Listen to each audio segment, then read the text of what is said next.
À Grenade-sur-Adour, il existe un petit musée de l'histoire landaise où tous les objets qui y ont été apportés ont une histoire. Alors là, il y a de quoi. C'est-à-dire, c'est mon travail. Je me suis amusée à faire tout ça parce qu'on s'ennuie. Soit on fume des clopes, on boit ou on travaille. Alors moi, j'ai fait des maquettes. Et alors, j'ai commencé par la maquette de l'école. Et là, se sont greffées évidemment des collections de buvards.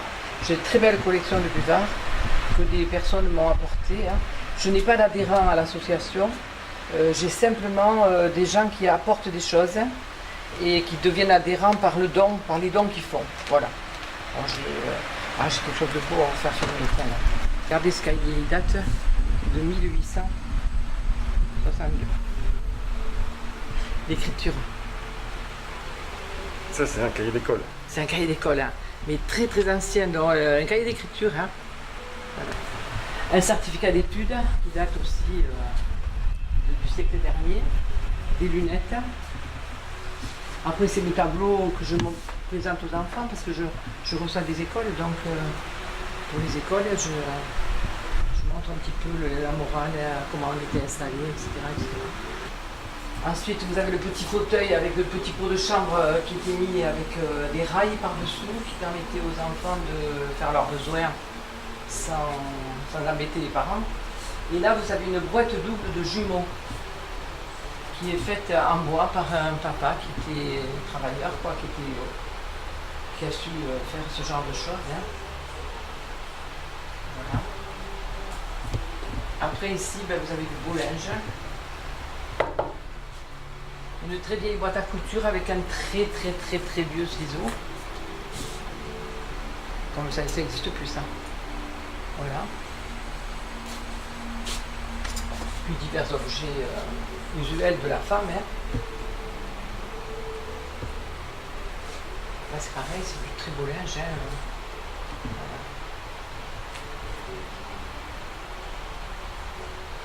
Voilà. L'évolution des machines à coudre à travers le temps.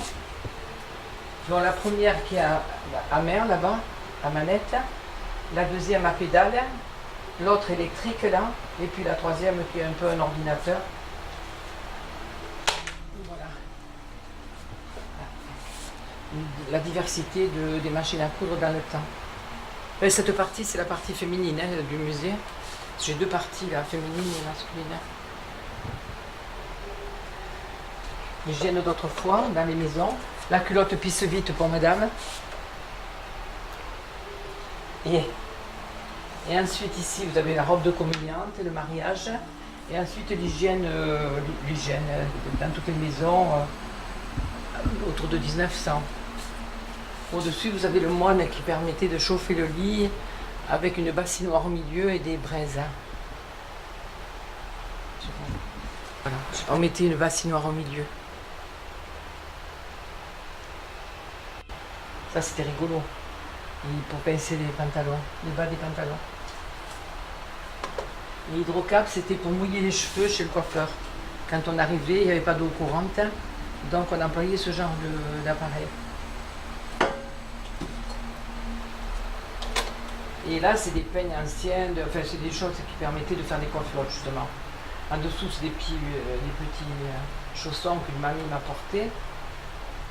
Alors après ici, c'est divers objets aussi sur le mariage, les coiffures de mariage, les carnets de balles là aussi, les fers à repasser.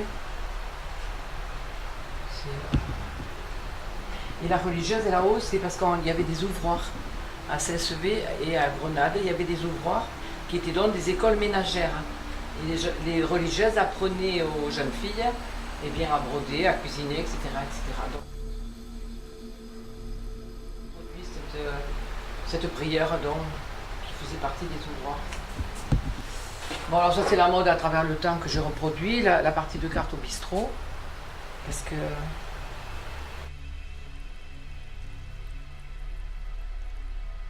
j'avais une partie de cartes tous les dimanches, hein, et j'avais un papy, j'ai une belle histoire là avec le papy là. Ça c'est rigolo, regardez. La gogotine.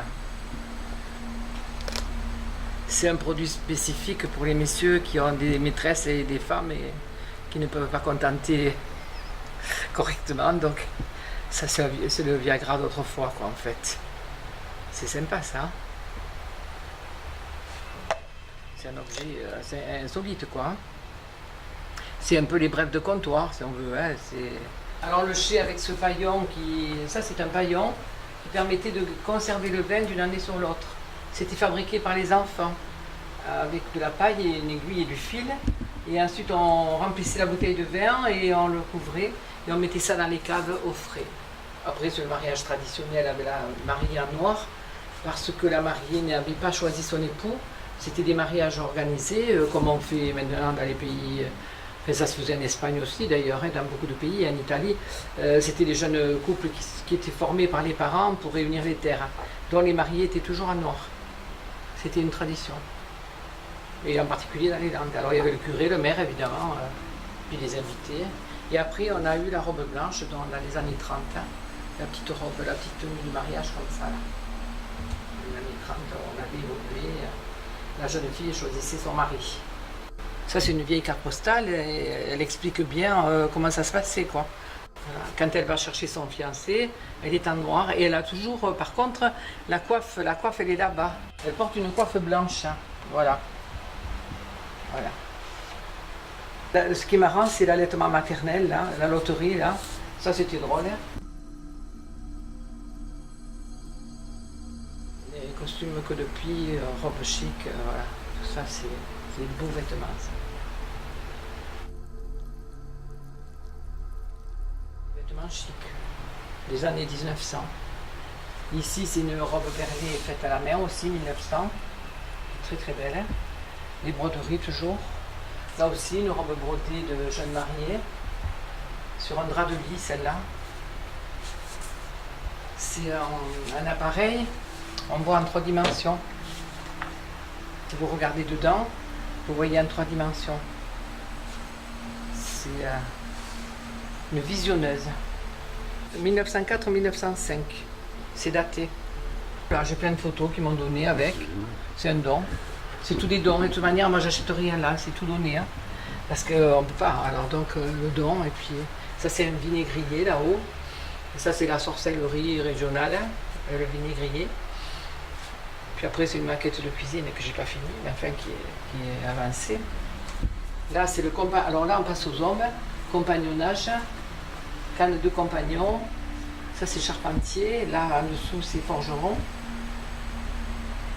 Un hommage aussi à mon père qui était forgeron d'art, bien sûr. Il avait fait beaucoup d'œuvres. Et mon père a fait des œuvres extraordinaires. Mais voilà, j'ai des photos là de ce qu'il faisait. Hein. Ouais, voilà. Voilà, ici divers objets aussi, voilà, qui sont très intéressants, avec chacun une histoire. C'est très, voilà, c'est des objets insolites. Hein. Le beurrier par exemple, là. Fait à la main, ça. Un joli réchaud. Voilà, ce Robert Val. Hein. Ouais, ça, c'est tous les objets insolites. Le sac du docteur.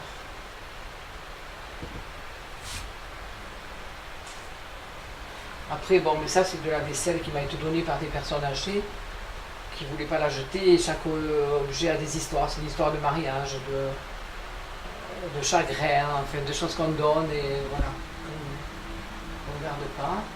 Alors après, en parlant d'insolite, je vais vous montrer quelque chose d'insolite, c'est vraiment. C'est ça.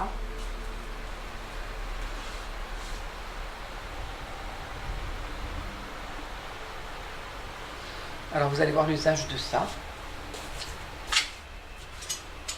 Voilà. Donc, quand vous servez votre salade, voilà. C'est extraordinaire ça. Parce que 9 fois sur 10, votre couvert est fini dans le plat de la salade, hein, quand vous vous êtes servi. Tandis que là, ben, il ne finit pas dans le... je trouve que c'est un objet très intéressant. Par exemple, ce tourniquet dentelle qui date de 1900. Ça, c'est sympa, ça aussi. Ça permettait d'éplucher des pommes de terre et de les faire en spirale, de les faire frire en forme de spirale. Hein. Ce qui est drôle, c'est le nom, Chatouillard. C'est rigolo ça. Bon, mais ça c'est pour faire des pulvérisations. Ça c'est une sage-femme qui pratiquait dans le coin avec ses divers objets. Ça c'est rigolo aussi. Attends. Ça peut-être vous l'avez déjà vu, remarquez. Hein. C'est une brosse qui se transforme en cintre. Hein. Ça, les gosses, ils trouvent ça extraordinaire. C'est joli, hein. C'est-à-dire vous allez brosser votre veste et vous pouvez carrément l'installer dessus, quoi. C'est un objet pas ordinaire. Voilà.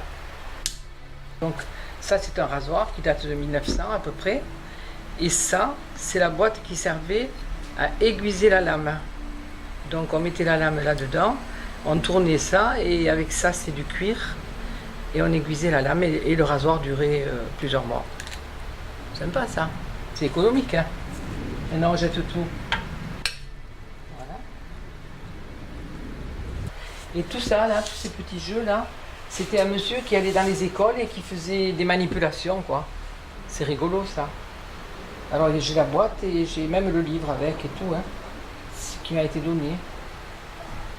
Ensuite, on arrive aux jouets. Cette année, j'ai fait une expo de jouets anciens que j'ai demandé à des personnes si elles voulaient bien me les confier. Donc, ici, j'ai un magnifique accordéon qui est authentique Horner pour enfants. Ensuite une guitare, les quilles, enfin tout ce qu'il y a là, quoi. C'est des jouets qui ont en moyenne 80, 100 ans, sauf les petits. Ça c'est un petit gamin qui me les a portés là, qui était à lui parce qu'il y tenait. Ça c'est des jouets de maintenance. Je me cherchais mon éventail, j'avais posé là moi. Et là vous avez des jeux très très anciens là. Ici là, cette boîte par exemple là. Après, il y a le nain jaune, les petits soldats de plomb. Bon, il n'y en a pas beaucoup, mais voilà, pour les enfants, vous voyez, cette boîte, elle date de 1000, je ne sais plus, j'ai la date, elle est en 1900 et quelques. C'est une vieille boîte. 1920, cette boîte. Il y a des gens qui ont gardé, hein, tout ce qui est en bois, c'est fabriqué maison. Et ça, c'est mon tableau où j'explique que nous n'avions pas d'ordinateur et que nous avions, ben voilà, des jouets, quoi. On n'avait pas les mêmes jouets que maintenant. C'est l'origine de ma passion des maquettes. Ça vient de là, justement. Quand mon frère est mort, je suis allée à Mont-de-Marsan et je traînais dans les rues parce que j'avais le cafard. J'aimais beaucoup mon frère, comme on aime toujours ses frères, quand même, nos sœurs, malgré tout. Et je suis tombée sur un poupon qui lui ressemblait. Là. Dans une boutique montoise, je rentre et la première chose que je vois, c'est ce poupon-là. Et ça m'a foutu un choc au cœur, je l'ai acheté, je l'ai déguisé en écarteur, et de là est partie toute l'idée de faire tout ça. C'est une idée qui est venue comme ça. Parce que je trouvais qu'ils se ressemblaient. C'est tout bête.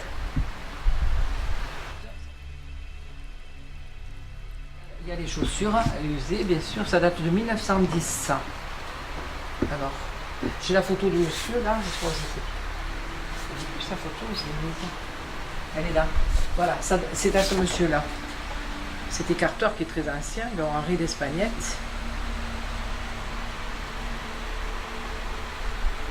Donc ça c'est son boléro. Et là c'est sa valise. Alors la valise avec des protèges tibias en bois. Donc un comme ça, un comme ça. C'est fait main ça aussi, hein. C'était du bois.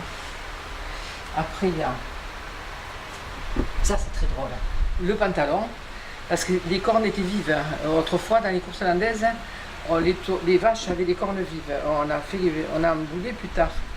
Voilà, le pantalon et les gants, tout déchiré. Ça c'est rare ça. On montre pas ça dans les musées en général. On met que des belles choses, quoi. Mais des belles choses, c'est aussi tout ça, quoi. Hein. C'est les reprises, regardez. Ici derrière la cuisse, je veux dire qu'il avait pris une sacrée tumade. Hein. Il devait avoir mal. Hein. Alors ça, c'est ça. Ici, il y en a partout. C'est sa veuve qui me l'a donné. Hein. Quand il est mort, elle m'a donné la valise hein, entière, avec tout ce qu'il y avait dedans.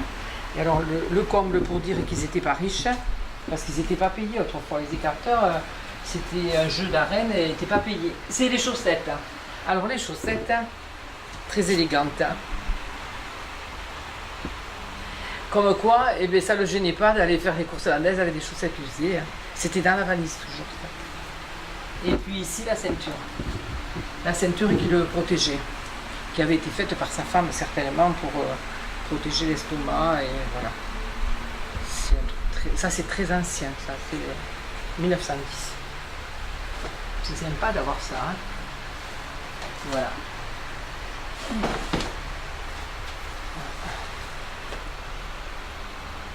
Et ça c'est la tenue de mon frère, ça, le costume. Mais comme il est très abîmé, moi j'ai repeint les pictogrammes pour regarder les motifs. Ça avait du maquillage des yeux, ça. C'est fait avec du maquillage. J'ai refait les pictogrammes. Et c'est ce boulot, ça, c'est énorme. Quand j'y pense, ce chantier, il habitait Saint-Souvé, ça a été le roi de la reine pendant des années, là. Il est le parrain du musée, là. Lui, il était magnifique, il était d'origine gitane, mais c'était un homme extraordinaire. Jérôme Attano, c'était le sommet de beaucoup de choses, quoi. C'était vraiment la maison hollandaise traditionnelle.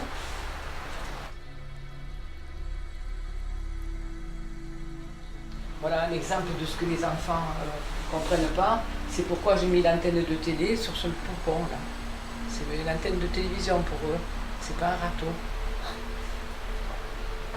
Là, le facteur. Ici, bon, le lavage du linge. Alors, vous voyez, j'ai tout écrit parce que justement, un jour, je ne serai plus là. Donc, c'est tout écrit. J'ai tout écrit à la main. En plus, hein, j'ai bossé. Hein. Et j'essaye de laisser derrière moi le... Ben, il y aura quelque chose, quoi. Enfin, j'espère. Là en bas, il y a les échasses. J'ai pas de place, alors... Vous voyez, ce que j'ai de très intéressant, de très rigolo, c'est ça. Le seau à douche. Alors, le seau à douche se présente comme ça, là. Voilà. Là et là. Voilà. Ça aussi, c'est sympa, hein. Il n'y en avait pas dans toutes les maisons, hein, de ça. Voilà. Ça, c'est un harpon qui servait à récupérer le seau qui était tombé dans le puits quand ça arrivait. On mettait le harpon à la place du seau et on fouillait jusqu'à ce qu'on ramène le seau en hauteur du... Voilà, j'ai fait un tableau pour expliquer parce que je ne peux pas expliquer autrement, donc on ne peut pas comprendre autrement. Pour les enfants, c'est... En fait, c'est un travail de pédagogie que je fais là un petit peu. Hein, c'est... Voilà, c'est le charbonnier, le bûcheron. Et puis la palombière, là. J'ai voulu reproduire un peu les traditions locales, quoi. Vous voyez, j'ai employé des trucs de machine à coudre pour faire le système qui me permet de faire bouger les appos.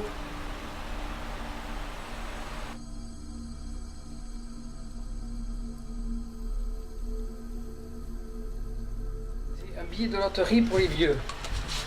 Ça se fait plus, ça. Eh bien, c'était une loterie pour les vieux. Voilà, vous avez ici débutant de tabac de France pour nos vieux. C'est très ancien, ça, mais je ne sais pas la date exactement. Je ne sais pas si c'est la date. Hein. Non, il n'y a pas de date. 1971, hein. Elle y est la date. Pour nos vieux. Allez, nous arranger les vieux. Après, je ne sais pas si c'était redistribué, par contre. Alors ça, c'est des poupées et qui m'a demandé de les prendre, moyennant que j'aille la chercher une fois par mois pour venir les voir ici. Donc je vais la chercher une fois par mois à l'EHPAD à Mont-de-Marsan pour qu'elle vienne voir ces poupées ici. C'est le marché. Alors là, j'étais chercher les prénoms au cimetière de Saint-Sauvé. Isor, Anitine, Laurentine, Noélie, tout ça c'était au cimetière de Saint-Sauvé. J'essaie de chercher un petit truc médiéval, un petit marché médiéval. Celle-là, je l'ai trouvée dans la salle d'école ici. Elle était ici. C'était une salle d'école, elle était au milieu de la salle là-bas. Alors je l'ai gardée parce que justement, je l'ai trouvée chouette et... Tous les objets présentés par Marina Toribio ont une histoire. Et le petit musée de l'histoire landaise compte plus de 1200 objets différents. D'autres histoires sont dans les livres et dans les CD audio qui sont disponibles au petit musée de l'histoire landaise.